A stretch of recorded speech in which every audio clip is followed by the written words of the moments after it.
Sa bawat sulok ng mundo, ay may mga pangyayaring hindi kaya ipaliwanag ng mga tao, mga sandaling nasaksihan ng kamera, at mga tagpo na totoo, ngunit tila imposible. Sa gitna ng karaniwan, ay may mga hiwagang nagbubunyag ng kakaibang katotohanan, mga pangyayaring nagpapakita na minsan, ang realidad ay mas nakakatakot, kaysa sa imahinasyon. Mga tunay na eksenang nagpayanig sa internet, nagdulot ng takot at nag-iwan ng tanong, sa isipan ng milyon-milyon. Mula sa tao na nabuhay muli pagkatapos ideklara na patay, at hanggang sa mga tao na biglang nawala, sa harap ng kamera. Pero bago tayo magpatuloy ay i-like mo na ang ating video, dahil malaking tulong po ito sa aming mga YouTuber. Mag-subscribe, pindutin mo na rin syempre yung notification bell, at piliin mo yung all, para palagi ka updated, sa ating mga latest videos.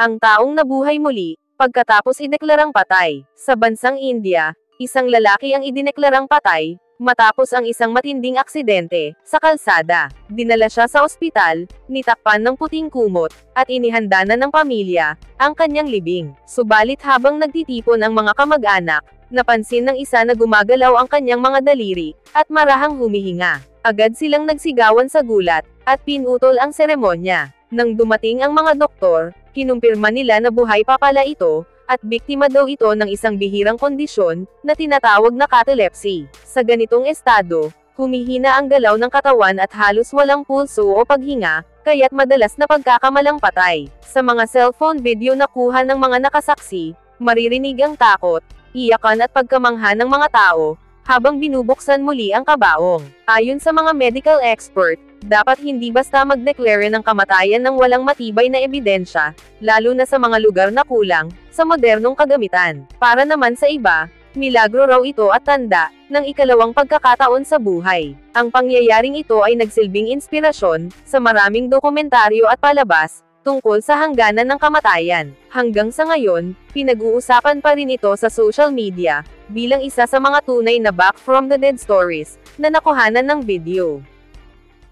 Ang misteryosong tunog na bloop, sa kailaliman ng dagat. Noong taong 1997, nakarinig ang NOAA ng napakalakas na tunog, mula sa kailaliman ng Pacific Ocean. Tinawag nila itong the bloop, dahil sa kakaibang tunog, na tila halong hayop at makina. Ang nakakagulat, mas malakas pa ito kaysa sa anumang tunog, na nagmumula sa mga kilalang nilalang sa dagat, katulad ng blue whale. Maraming scientist ang nagtaka, dahil kung hayop man ito, kailangang sobrang laki ng nilalang, upang makalikha ng ganoong signal. May nagsabi na baka ito ay tunog, mula sa pagguho ng yelo sa Antarctica, ngunit hindi lubos na tugma ang pattern. May iba ring nagsabing maaaring ito'y galing sa isang nilalang na hindi pa nadidiscover ng tao. Ang mga audio recording ng bloop ay inilabas sa publiko, at makikita pa sa YouTube ngayon. Kapag pinakinggan mo ito, may nakakatindig balahibo na pakiramdam, na parang may halimaw na nakatago sa kailaliman ng dagat. Hanggang sa ngayon, patuloy pa rin ito pinag-aaralan ng mga dalubhasa. Kung hindi ito natural phenomenon, baka nga raw isa itong ebidensya ng buhay, na hindi pa natin natutuklasan, sa pinakailalim ng karagatan.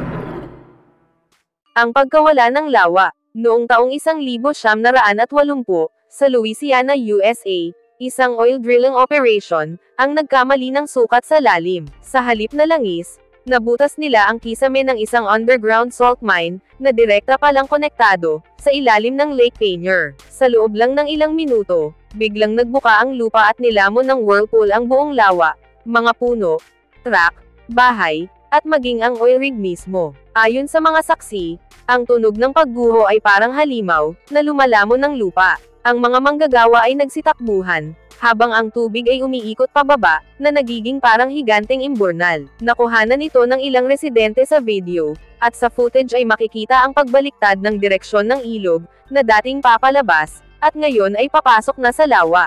Hindi makapaniwala ang mga geologists sa nakita nila. Ang buong lawa ay tuluyang nawala sa loob ng 2 oras, at nang muling lumitaw, ito ay naging mas malalim pa kaysa dati. Sa kabutihang palad, walang namatay sa trahedya, dahil sa mabilis na paglikas ng mga tao. Hanggang sa ngayon, ginagamit ang pangyayaring ito bilang halimbawa ng kapangyarihan ng kalikasan laban sa pagkakamali ng tao. Isa ito sa mga kakaibang footage ng isang lawa na literal na nawala sa ibabaw ng mundo. Ang spiral light ng Norway. Noong ika-9 ng Disyembre taong 2009, libu-libong residente sa Tromsø, Norway ang nakasaksi ng isang kakaibang liwanag sa langit. Isang spiral na kulay asul at puti, ang umiikot na parang portal, o galactic vortex. Ang mga video na kuha ng mga mamamayan, ay kumalat sa buong mundo, at nagdulot ito ng takot at pagkamangha, sa mga nakakita. Kaya naman dahil dito, maraming haka-haka ang kumalat. Ang iba ay nagsabing senyales ito, ng UFO o wormhole, habang ang iba naman ay naniniwalang mensahe ito, mula sa kabilang dimensyon. Ang hugis at galaw ng spiral ay napaka-perpekto, at halos imposible raw, kung natural lang ang sanhi. Kalaunan ay sinabi ng ilang expert, na maaaring ito ay misfire ng isang Russian missile test, ngunit maraming scientist at mamamayan, ang hindi kumbinsido. Wala ring opisyal na kumpirmasyon, mula sa pamahalaan ng bansang Russia, sa mga sumunod na araw. Sa kabila ng mga paliwanag, nananatiling misteryo ang Norway spiral. Sa mga video, makikita ang napakaganda, ngunit nakakatakot na liwanag na tila bumubukas ang langit mismo, isang pangyayaring hindi basta malilimutan, ng mga nakasaksi. Ang Rain of Fish, sa bansang Honduras. Bawat taon sa bayan ng Oro, Honduras, nagaganap ang kakaibang phenomenon, na tinatawag na lluvia de peces, o ulan ng mga isda.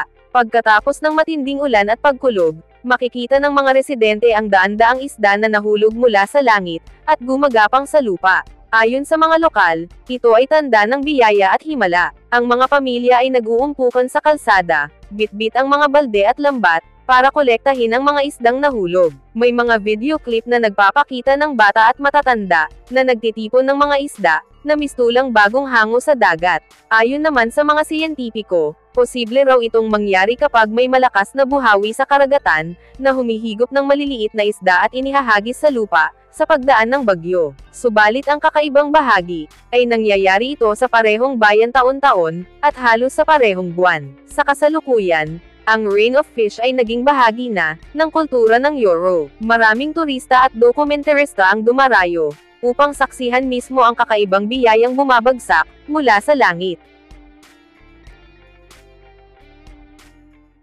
Ang babaeng nagising sa sariling libing. Isang babae sa bansang Pero ang idineklarang patay, matapos ang isang matinding aksidente sa kalsada. Ayon sa mga ulat, hindi na siya gumagalaw at wala ng pulso, kaya't agad siyang inihanda ng pamilya, para sa libing. Ilang araw matapos may libing, narinig ng mga tao sa sementeryo ang mga kalabog at sigaw, mula sa loob ng kanyang kabaong. Agad nilang binuksan ito, at laking gulat ng lahat nang makitang buhay pa pala siya, humihinga at umiiyak. Ang mga cellphone video ng insidente, ay nagpakita ng labis na takot at pagkalito ng mga tao, habang tinatanggol ang takip ng kabaong. Dinala agad siya sa ospital, ngunit makalipas lamang ang ilang oras, ay tuluyan din siyang pumanaw. Ayon sa mga doktor, posibleng nakaranas siya ng tinatawag na cataleptic coma o suspended animation, kung saan ang katawan ay nagiging sobrang mahina, na parang patay. Ngunit para sa mga lokal, isa itong misteryosong pangyayari, na may halong kababalaghan. Ang kwento ng babaeng ito, ay umani ng milyon-milyong views sa YouTube, at sa iba't ibang news channel. Hanggang sa ngayon, ginagamit pa rin ito bilang halimbawa, ng mga kakaibang kaso ng false death, na hindi kaya ipaliwanag ng siyensya. Ang tunog ng sky trumpets sa langit, sa iba't ibang bahagi ng mundo, katulad sa Canada, Germany, Ukraine at maging sa Pilipinas, ay may mga ulat ng kakaibang malalakas na tunog, mula sa himpapawid. Parang tunog ng bakal na hinahampas, o trumpet ng langit na umaalingaw-ngaw, sa buong paligid. Walang nakikitang pinagmulan, at walang kahit anong eroplano o ulap, na kakaiba sa itaas. Ang mga residente ay nag-upload ng mga video, nakuha ng kanilang cellphone at CCTV. Sa mga recording, maririnig ang malalim na dagandong na tila nanggagaling sa kalangitan, at maririnig din ang mga tao sa background na nagtataka, at natatakot. Ang ilan ay naniniwalang ito ay senyales ng apocalypse, o hudyat ng pagbabago sa mundo. May mga siyentistang nagbigay ng paliwanag, na maaaring ito ay acoustic phenomenon, epekto ng hangin, ulap at pagbabago, ng atmospheric pressure. Ngunit kahit ganoon, hindi lahat ng kaso ay naipapaliwanag, lalo na yung mga sabay-sabay na naitala sa iba't ibang mga bansa. Ang Sky Trumpets ay isa sa mga pinakakilalang misteryo sa modernong panahon. Hanggang sa ngayon, patuloy pa rin itong nakukuhanan ng video, at sa tuwing may bagong recording, muling bumabalik ang takot ng marami na baka nga may tinig na dumarating mula sa itaas. Ang malakas na pagsabog sa Tunguska, Siberia. Noong ika-30 ng Hunyo taong 1908, isang napakalakas na pagsabog ang yumanig sa kagubatan ng Tunguska, Siberia. Ayon sa mga ulat, sumabog ang isang bagay sa kalangitan na nagpatumba ng mahigit 2,000 kilometro ng kagubatan. Ang shockwave ay naramdaman hanggang sa daan-daang kilometro ang layo, at ang langit ay nagliwanag na parang may araw sa gitna ng gabi. Nang dumating ang mga siyentipiko, laking pagtataka nila dahil walang natagpo ang crater o anumang bahagi ng meteorite. Ang mga puno ay lahat nakatihaya papalayo sa sentro, tanda ng isang malakas na pagsabog sa ere. Maraming teorya ang lumabas, mula sa pagputok ng comet hanggang sa alien explosion. Sa mga sumunod na taon, ginawang dokumentaryo at simulation ang pangyayaring ito. Ang mga dalubhasa ay gumamit ng modernong teknolohiya para suriin kung ano talaga ang sanhi ng napakalakas na puwersa. Sa kabila ng lahat ng pag-aaral, nananatiling palaisipan kung ano talaga ang sumabog sa Tunguska. Hanggang sa ngayon, ginagamit pa rin ang pangyayaring ito bilang halimbawa ng potensyal na panganib ng mga cosmic object na bumabagsak sa Earth. Isa ito sa mga pinakatotoong unexplained explosion sa kasaysayan ng mundo.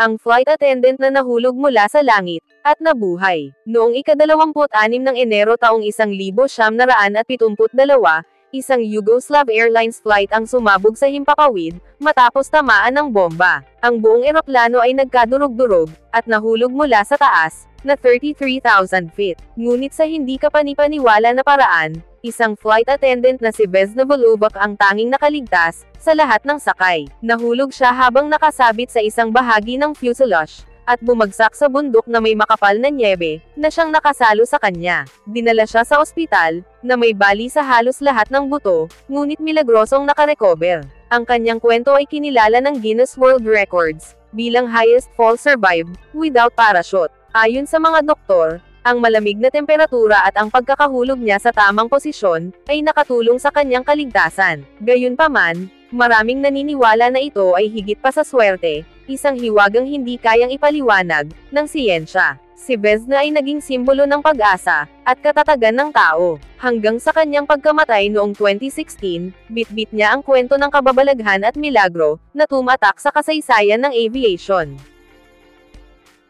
Ang mga tao na biglang nawala sa harap ng kamera. Maraming CCTV footage sa buong mundo ang nagpapakita ng mga taong biglang nawawala o tila nagte-teleport. May video ng isang lalaking tumatawid sa kalsada at sa isang iglap, naglaho na lang na parang bula. Sa isa namang clip, makikita ang isang kotse na dumadaan at unti-unting nagiging malinaw hanggang sa mawala. Maraming netizens ang nagsabi na ito ay senyales ng parallel universe o glitch sa realidad. Ang iba naman ay naniniwalang mga espiritu o nilalang mula sa ibang dimensyon ang sangkot. Sa mga compilation video, maririnig ang takot at paghanga ng mga manunood habang pinapanood ang mga hindi maipaliwanag na disappearance. May mga expert sa video editing na nagsuri ng ilan sa mga clip, ngunit may mga recording na napatunayang tunay at hindi ginalaw o edited. Kadalasan, ito ay galing sa mga opisyal na CCTV ng gobyerno o sa mga establishmento. Hanggang sa ngayon,